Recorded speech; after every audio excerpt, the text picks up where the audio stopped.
سورہ انعام آیات نمبر 25 تا 32 میں وضاحت کہ ان میں ایسے لوگ بھی ہیں جو رسول اللہ کی بات دھیان سے سنتے ہیں، لیکن وہ گمراہی میں اتنی دور جا چکے ہیں کہ وہ سب نشانیاں دیکھ کر بھی ایمان نہیں لائیں گے۔ کفار کہتے ہیں کہ ہم مرنے کے بعد دوبارہ زندہ نہیں کیے جائیں گے، لیکن قیامت کے دن اپنی غلطی پر افسوس کریں گے۔ یہ دنیا کی زندگی تو بس کھیل تماشا ہے، پرہیزگار لوگوں کے لیے آخرت کا گھر ہی اچھا ہوگا۔ اعوذ باللہ من الشیطان الرجیم ومنهم من يستمع إليك وجعلنا على قلوبهم أكنة أن يفقهوه وفي آذانهم وقرا وإن يروا كل آية لا يؤمنوا بها۔ اور ان میں سے کچھ لوگ تو ایسے ہیں جو آپ کی طرف کان لگا کر قرآن سنتے ہیں، مگر ہم نے ان کے دلوں پر پردہ اور ان کے کانوں میں گرانی ڈال دی ہے تاکہ وہ سمجھ ہی نہ سکیں، اور اگر یہ لوگ تمام نشانیاں بھی دیکھ لیں تب بھی ان پر ایمان نہیں لائیں گے۔ حتى إذا جاءوك يجادلونك يقول الذين كفروا إن هذا إلا أساطير الأولين۔ حتیٰ کہ جب آپ کے پاس آتے ہیں اور آپ سے جھگڑتے ہیں تو وہ کافر یہاں تک کہتے ہیں کہ یہ قرآن اور کچھ نہیں، صرف پہلے لوگوں کی کہانیاں ہیں۔ وَهُمْ يَنْهَوْنَ عَنْهُ وَيَنْأَوْنَ عَنْهُ وَإِنْ يُهْلِكُونَ إِلَّا أَنفُسَهُمْ وَمَا يَشْعُرُونَ۔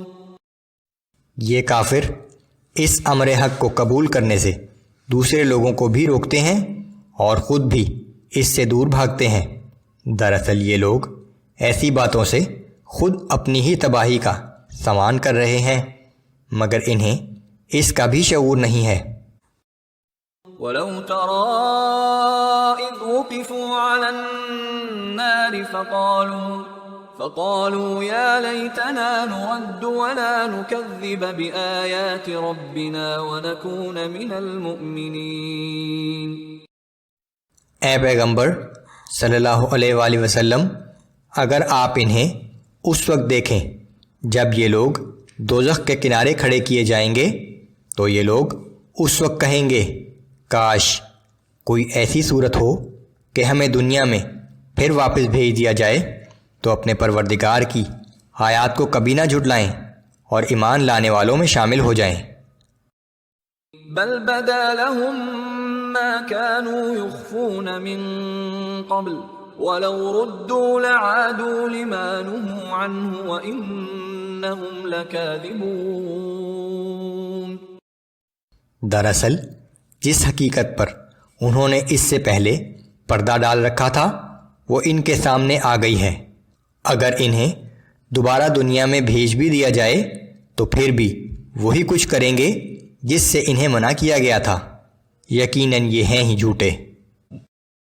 وَقَالُوا إِنْ هِيَ إِلَّا حَيَاتُنَا الدُّنْيَا وَمَا نَحْنُ بِمَبْعُوثِينَ۔ اور وہ لوگ آج یہ بھی کہتے ہیں کہ ہماری اس دنیاوی زندگی کے سوا اور کوئی زندگی نہیں ہے اور ہم دوبارہ زندہ نہیں کیے جائیں گے۔ وَلَوْ تَرَىٰ إِذْ وُقِفُوا عَلَىٰ رَبِّهِمْ قَالَ أَلَيْسَ هَذَا بِالْحَقِّ۔ اور اگر آپ وہ منظر دیکھیں جب یہ اپنے رب کے سامنے کھڑے کیے جائیں گے تو اللہ ان سے پوچھے گا کیا دوبارہ زندہ ہونا حقیقت نہیں ہے؟ قالوا بلى وربنا قال فذوقوا العذاب بما كنتم تكفرون۔ وہ جواب دیں گے کہ بے شک ہمارے رب کی قسم یہ حقیقت ہے۔ اس پر اللہ فرمائے گا تو اب اس کفر کے سبب جو تم کیا کرتے تھے عذاب کا مزہ چکھو۔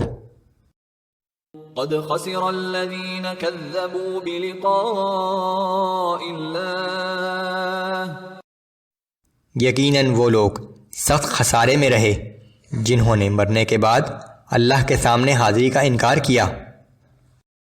حتى إذا جاءتهم الساعة بغتة قالوا يا حسرتنا على ما فرطنا فيها وهم يحملون أوزارهم على ظهورهم ألا ساء ما يزرون۔ یہاں تک کہ جب اچانک قیامت آ پہنچے گی تو کہیں گے کہ ہائے افسوس اس غلطی پر جو ہم سے اس دن کے بارے میں ہوئی۔ ان کا حال یہ ہوگا کہ وہ اپنے گناہوں کا بوجھ اپنی پشت پر اٹھائے ہوئے ہوں گے۔ آگاہ ہو جاؤ، وہ بہت ہی برا بوجھ ہوگا۔ ہر شخص کی موت اس کے لیے تو قیامت ہی ہے۔ وما الحياة الدنيا إلا لعب ولهو وللدار الآخرة خير للذين يتقون أفلا تعقلون۔ دنیا کی زندگی تو بس ایک کھیل اور تماشے کے سوا کچھ نہیں، اور اللہ سے ڈرنے والوں کے لیے آخرت ہی بہترین گھر ہوگا۔ پھر کیا تم لوگ عقل سے کام نہیں لیتے؟ وہ تمام اعمال جو محض اس دنیا کی فانی زندگی کے لیے کیے جائیں، ان کی مثال کھیل تماشے کی سی ہے کہ جب تک ان میں مشغول ہیں لطف اندوز ہو رہے ہیں، جیسے ہی کھیل ختم ہوا سب کچھ جاتا رہا۔ اسی طرح صرف دنیا کے لیے کیے گئے اعمال کا فائدہ بھی صرف اس چند روزہ زندگی ہی میں حاصل رہے گا۔